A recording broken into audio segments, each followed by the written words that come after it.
हमारी बेटियां यहाँ पढ़ती हैं, अच्छा से पढ़ती हैं, हमको अच्छा है। और पढ़ लिख के कुछ काबिल रहेगी तो किसी से मुकाबला कर सकती है। क्योंकि पढ़ के तभी तो कुछ बनेगी, नहीं बनेगी तब फिर होशियार हो जाएगी।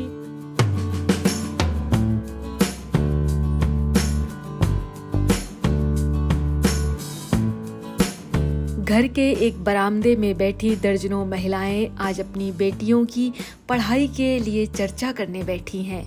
ये चाहती हैं कि इनकी बेटियां खूब पढ़ें, आगे बढ़ें और अपने सपनों को पूरा करें। यहाँ बैठी कमला और रानी अपने बीते दिनों को याद करती हैं और वो ये चिंता जाहिर करती हैं कि उन्हें कभी स्कूल जाने का मौका नहीं मिला, इसलिए वो नहीं चाहती कि उनकी बेटियां भी पढ़ाई से वंचित रह जाएं। हम पढ़े लिखे नहीं हैं, इसलिए हम स्कूल में काम करते हैं, हमें दिक्कत होती है। हम कोई चीज़ मास्टर लोग बताते हैं, हम समझ नहीं पाते हैं, इसलिए हम अपनी लड़की को पढ़ाएं कि कम से कम वो कोई चीज़ बोले तो वो समझ तो ले।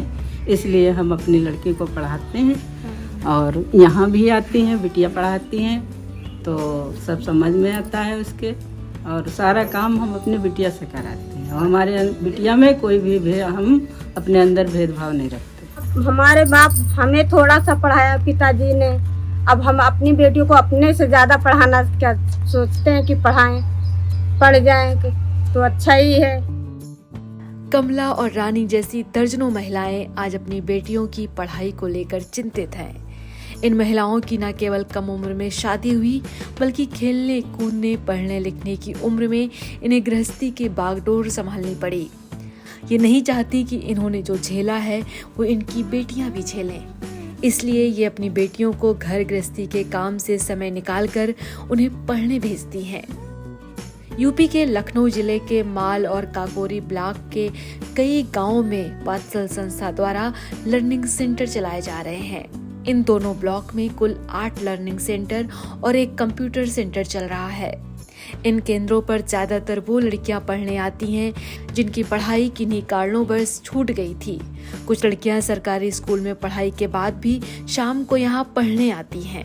वात्सल संस्था द्वारा सुगंधा प्रोग्राम के तहत बीते 2 वर्षों में अब तक दर्जनों ड्रॉप आउट बच्चों का दाखिला सरकारी स्कूलों में करवाया जा चुका है। ये इस इलाके के लिए एक सुखद बदलाव है। अब यहाँ की लड़कियाँ स्कूल जाकर अपने सपनों को पूरा करने की दिशा में एक कदम आगे बढ़ा चुकी हैं।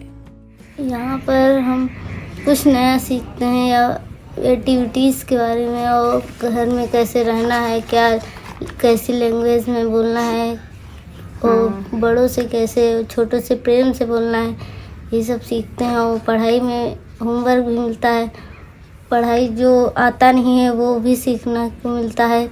जो स्कूल में दिया जाता है हम लोगों को वहाँ से कुछ नहीं समझ में आता है तो दीदी यहाँ समझा देती हैं। जो हमें इंग्लिश कम आती थी और दीदी भी रोज़ इंग्लिश की रीडिंग कराती हैं तो वो मुझे भी आने लगी है, सबको आने लगी है। इन लर्निंग सेंटर पर न केवल इन्हें पढ़ाया जाता है बल्कि कई विषयों पर खुलकर बात की जाती है, ताकि इनके लिए ये एक ऐसा सेफ स्पेस बन सके जहां ये अपने अनुभव भी साझा कर सकें। कई प्रकार की गतिविधियों के माध्यम से इन्हें इनकी सुरक्षा के लिए कई तरह की हेल्पलाइन नंबर बताए जाते हैं। महिला हिंसा और पॉक्सो जैसे कानूनों की समझ बढ़ाई जाती है ताकि ये जागरूक हो सकें, सशक्त हो सकें, सवाल कर सकें और कुछ इनके साथ अगर गलत हो रहा है तो उस पर आवाज उठा सकें। अगर आप यूपी के लखनऊ जिले के माल और काकोरी ब्लॉक के गांवों में घूमेंगे तो आपको जगह जगह दीवारों पर पढ़ रही बेटियां, गढ़ रही बेटियां, सफलता की कहानियां लिख रही बेटियां लिखा मिल जाएगा।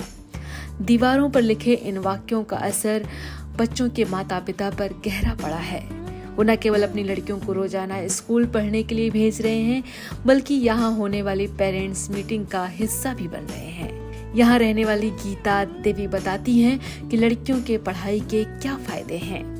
लड़कियां अगर पढ़ी लिखी हैं तो उनको अकेले जाने में कहीं पढ़ाई के अनुसार अगर कहीं जाती हैं, किसी मुसीबत में हैं वो, तो उनको लिए अपना ही बोझ हल्का लगता है। अगर जब अनपढ़ होते हैं तो उनको जो है किसी दूसरे का सहारा लेना पड़ता है। सहारे में भी लोग जो है थोड़ा सही राह पे उनको नहीं लाना चाहते हैं। लेकिन अगर हम अपनी बच्ची को पढ़ाएंगे और वो पढ़ लिख के कुछ काबिल रहेगी तो वो किसी से मुकाबला कर सकती है। जिम्मेदार अधिकारियों द्वारा संगोष्ठियों में इन्हें पढ़ाई का मतलब और समझाया जाता है, जिसका असर यहाँ चल रहे केंद्रों पर साफ तौर पर दिखाई पड़ता है। लर्निंग सेंटर में पढ़ा रही अंशिका रावत अपने अनुभव साझा करती हैं। पहले आए थे तो पेरेंट्स का ये सोच था स्टार्टिंग में कि लड़कियां पढ़ के क्या करेंगी। फिर उनको हमने बहुत मैम और सुमन मैम जी, तुलका मैम जी, सब लोगों ने समझाया उनको कि आपको लड़कों को नहीं, आपकी लड़कियों को भी आपको पढ़ाना है। आप आगे का माहौल देखिए, बच्चियां अगर नहीं पढ़ेंगी तो उनके साथ आगे अत्याचार हो सकता है। फिर मैम जब धीरे धीरे उनके सेशन होते रहे, आज उनकी सोच है कि हमें अपनी लड़कियों को भी पढ़ाना है। जितना हमसे हो सकता है हम पढ़ाएंगे उनको, और आगे उनको तुरंत उनकी शादी इतनी जल्दी नहीं करेंगे, उनको पढ़ाएंगे आगे चल के वो, ताकि वो भी अपने पैरों पे खड़ी हो सके और अच्छा कर सके। और सारे पेरेंट्स सब इन लोग की सबकी सोच ये हो गई, जो लड़कियों को एकदम पढ़ाना घर पे बैठा दिया मैम, आज वो 8th के बाद अपनी बच्चियों को पढ़ा रहे हैं। इन बच्चियों में लर्निंग सेंटर में पढ़ने के बाद किस तरह से बौद्धिक विकास हो रहा है, उसे गोपरा मऊ में चल रहे सरकारी स्कूल यूपीएस की शिक्षिका शैलजा कटियार बताती हैं कि बच्चियों की संख्या स्कूल में कितनी बड़ी है। सुगंधा प्रोग्राम से बच्चों में स्कूल में रेगुलरिटी बढ़ी है और उनकी पढ़ाई का स्तर भी अच्छा हुआ है और बच्चों में जागरूकता बढ़ी है, वो नए नए क्वेश्चन करते हैं पढ़ने में।